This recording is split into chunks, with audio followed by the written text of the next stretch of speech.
Great morning जी दोस्तों, नमस्कार। एक बार फिर मैं आपके सामने। बेटे, आप सभी ने topic number 2 chapter number 1 F5 performance management में we are doing chapter number 1, that is revision 2 management accounting topics, and we are in topic number 2. We have already covered 11 lectures. बेटे, मैंने आपको 11 lectures में से ओवरहेड्स में I have tried my level best कि मैं आपको ऐसी ऐसी बातें बताऊं कि सपोजिंगली आपने you have already done overheads, आपने F2 किया भी हुआ है, still you will able to understand more because my energy level is more high in that case. तो आज के इस लेक्चर में मैं टॉपिक नंबर 2 को कंक्लूड कर रहा हूं. आप रजिस्टर ओपन करें because I will be doing one illustration that is given to you in कैप्लॉन. इसी टॉपिक से रिलेटेड एक इलस्ट्रेशन दी हुई है जिसको मैं यहां डिस्कस करने वाला हूं. ऊपर आप लिख लीजिए great morning F5 performance management lecture number 12 chapter number 1 a revision of F2 MA topic number 2 under and over absorption of overheads. हम कर रहे हैं under and over absorption of overheads. मैंने आपको बताया what I mean by overheads. मैंने आपको बताया what I mean by how we calculate overheads, what are the different types of overheads, what is the process of calculating overheads, what is allocation, what is apportionment, what is absorption, what is under, what is over, सब बताया. and even how we will treat that under or over absorption of overheads, उसकी treatment भी क्या करें. ठीक है जी. तो आज मैं आपके सामने lecture number 12 last lecture topic 2 का चैप्टर 1 का F5 का परफॉर्मेंस मैनेजमेंट. बेटे, बड़ी प्यारी सी एक इलस्ट्रेशन दी है. वैसे तो वो इलस्ट्रेशन मैंने उस तरह से बड़ी अच्छी अच्छी इलस्ट्रेशन आपको लास्ट लेक्चर्स में करा दी, बट स्टिल F5 में दी है इसलिए हम एक बार करेंगे. तो मैंने यहाँ पे लिखा जी इंट्रो से लेक्चर 11 तक I have already discussed.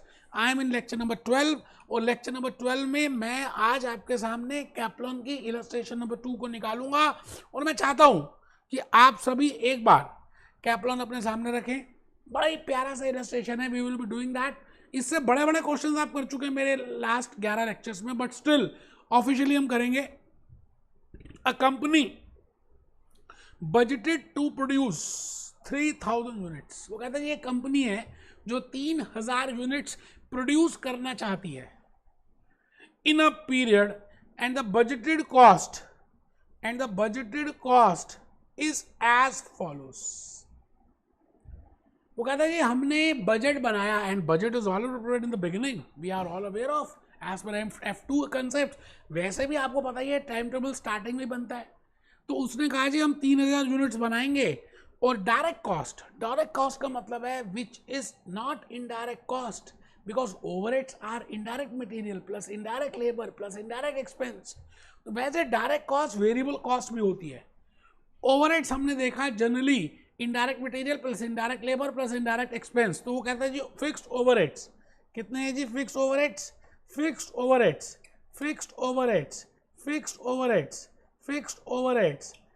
Overheads हैं $9 per unit. It means this is absorption rate, and we know that when I say $9 per unit, it is the absorption rate and it can be calculated with help of different formulas. अभी देख लेते हैं भाई 9 रुपये per unit कैसे आया होगा. हमने क्या किया होगा, एक चीज न्यूमरेटर में लिखी होगी, दूसरी डिनोमिनेटर में लिखी होगी. 9 rupees per unit is the absorption rate. We must have written something in the numerator and we must have written something in the denominator. Budgeted fixed overheads कितने हैं. budgeted fixed overheads अगर आप देखें तो बेटे आपको टेंशन लेनी नहीं है. वैसे आप 9 यहाँ लिखते हैं, 3000 से डिवाइड करते हैं, ऑटोमेटिकली आपके पास 27000 की फिगर आ जाएगी. इट मीन्स जब मैं $27,000 को $3000 से डिवाइड करूंगा then I will be getting $9 per unit और £9 per unit. So £9 per unit is the absorption rate per unit. एक यूनिट का एब्जॉर्प्शन रेट है $9 और 3000 यूनिट के लिए. तो मैंने टोटल सोचा कि $27,000 की मेरे खर्चे होंगे फिक्स ओवरहेड्स में. ठीक है सर. इन द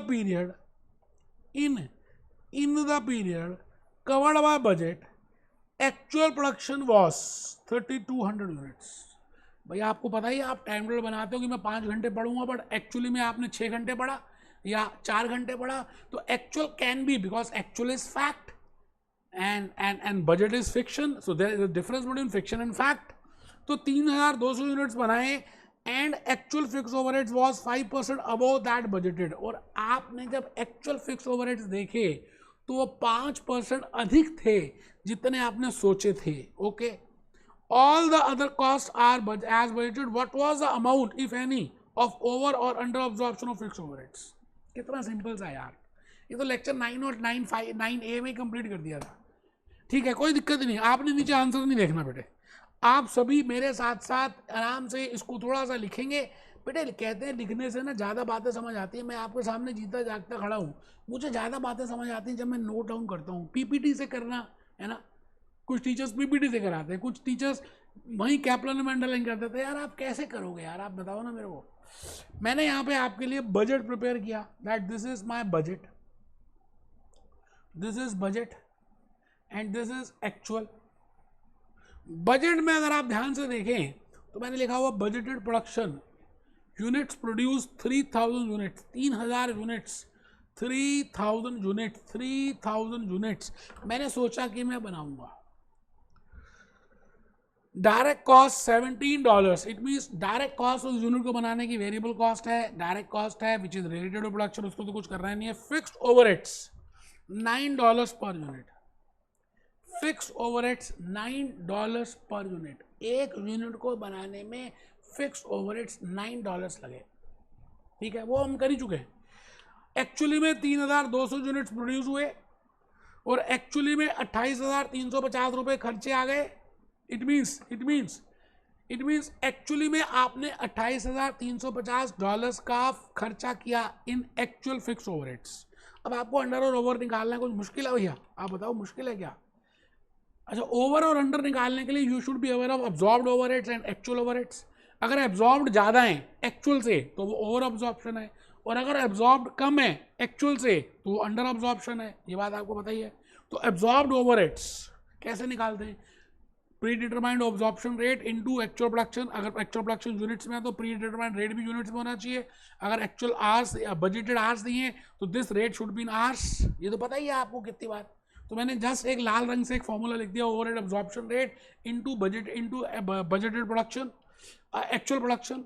अच्छा, प्री डिटरमाइंड अब्जॉर्प्शन रेट आपको मालूम है कैसे निकालते हैं. Absorption rate budgeted numerator upon denominator, budgeted upon actual.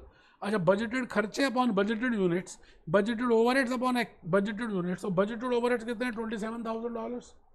Budgeted output कितने? 3000 यूनिट्स. तो बेटा $9 पर यूनिट पर आ गया. अब आपने बनाए 3200 यूनिट हैं और एक यूनिट पे $9 का खर्चा आ रहा है, तो 3200 इंटू 9 दैट कम्स टू $28,800. $28,800 का आपको ने देखा कि एब्जॉर्ब्ड है, बट आपने एक्चुअली में कितने इनकर किए हैं? 28,350. अच्छी बात है, आपने ओवर अब्जॉर्ब कर दिया, और मैंने बताया था over absorb generally if actual production is more than budgeted production हो तो generally it is a case of over absorption. तो बेटे $450 हैं. अब ये ओवर अब्जॉर्प्शन है. अच्छा, इसकी ट्रीटमेंट भी मैंने आपको ऑलरेडी बताई है, that it will be credited in SOCI, that is in income statement, that is in profit and loss account. वो ऑलरेडी मैंने लेक्चर 10-11 में बताया. इसलिए मैंने कहा था कि आप F2 के जो भी लेक्चर्स मैं आपको दे रहा हूँ टॉपिक वाइज, आपको ज़रूर करने हैं. बेटे आप ये देखिए ना, खाली एक फॉर्मेलिटी थोड़ी कर रहे हैं, सब कुछ पता होना चाहिए यार. तो मिलते हैं बेटे टॉपिक नंबर 3 में, ट्रेडिशनल कॉस्टिंग मेथड्स में. Be happy, B jolly, B cheerful.